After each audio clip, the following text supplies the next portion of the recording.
طبعا الفترة اللي فاتت دي اللي هي الشهر ولا الكام يوم اللي فاتوا دول كانوا زنقة في امتحانات شفوي وعملي وميد ترم وغيره، لكن الزنقة اللي بجد بقى هي الفترة دي، ايوه الايام دي. واكيد كلنا عارفين يعني ايه زنقة الكلاب، سواء عارفها او مش عارفها فخليك معايا للاخر عشان نعرف نعمل ايه لو اتزنقنا زنقة الكلاب. انا محمد حسن، لو اول مرة تشوفني بقدم برنامج شبابي اجتماعي اخلاقي على يوتيوب وفيسبوك الخميس والجمعة من كل اسبوع.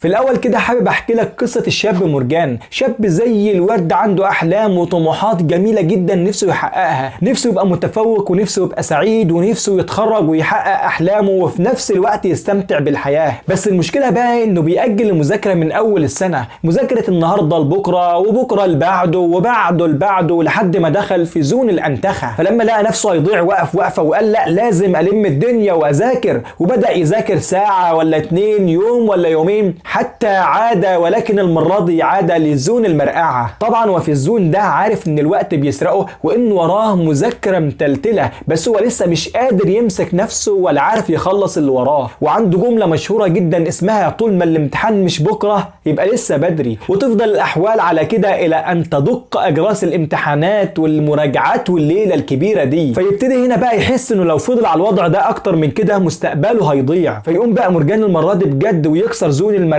ويبدأ يذاكر ويجتهد ويخرج ويذهب إلى تحقيق أحلامه بكل جد وإصرار وعزيمة وتحفيز، اللي هو خلاص أنا فقت وصحيت. بس هنا يكتشف إن هو خرج من زون المرقعة ودخل في زون تاني اسمه زون زنقة الكلاب. أنا بذاكر يا حسن، عندي امتحان يوم الأحد شفوي، مش فاهم ولا كلمة من اللي قدامي، كله بالإنجليزي. وهنا بقى يبتدي يسأل على المنهج وينزل يجيب ملخصات ويدخل يسأل على جروب الدفعة اللي كان عامل له ميوت من أول السنة. اخواتي جروب الدفعة أحلى جروب دفعة في مصر، أرجل ناس وأحلى ناس، اخواتي والناس اللي من غيرهم مسواشي. بعد إذنكم يا حبايبي ممكن تبعتوا لي الملخصات. ويسأل أصحابه المجتهدين ويشرب شاي وقهوة ونسكافيه كتير ويطبق كتير ويبتدي يعرف هيعمل إيه في كل اللي حصل ده.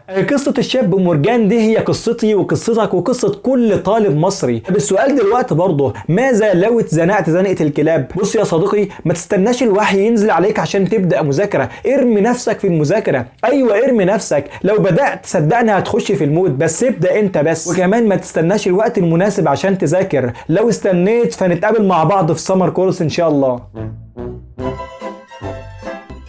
كمان حاول تظبط نومك، حاول تصحى بدري وتذاكر بدري، صدقني والله هيفرق معاك كتير لو صحيت بدري وذاكرت بدري، وهتقدر تلم جزء كبير من المادة. واوعى تفكر في حتة هذاكر بعد الظهر دي او كمان ساعة، لان الوقت من الصبح للظهر حاجة ومن بعد الظهر لاخر اليوم حاجة تانية خالص. صدقني الوقت بعد الظهر بيجري حرفيا، فتجنب ده. ومفيش حاجة اسمها خلص المنهج كله في ساعة، حضرتك مش اينشتاين، ده حتى اينشتاين نفسه ما عملهاش. نظم وقتك وحاول تذاكر بطريقة البرومودورو اللي هي 45 دقيقة مذاكرة و15 دقيقة بريك. البريك ده بقى تقرأ فيه جزء من كتاب او من رواية، تعمل فيه كوباية شاي او قهوة او نسكافيه، اي حاجة تغير بيها المود يعني. بس اهم حاجة تبعد عن الموبايل، لان انت كده مش هتغير المود، ده انت كده هتغير الخريطة كلها. وكمان اظبط اكلك. اكل ايه يا عم؟ ايوه الاكل ليه تأثير على المذاكرة والتركيز. قلل من السكريات وبلاش الحاجات اللي فيها مواد حافظة، وبالله عليك بلاش شيبسي واندومي ومولتو، صدقني هتعمل لك خمول ومش هتعرف تذاكر ولا تركز خالص. وقبل ده كله لازم تهيئ نفسيتك للمذاكرة، لان النفسية لو تعبانة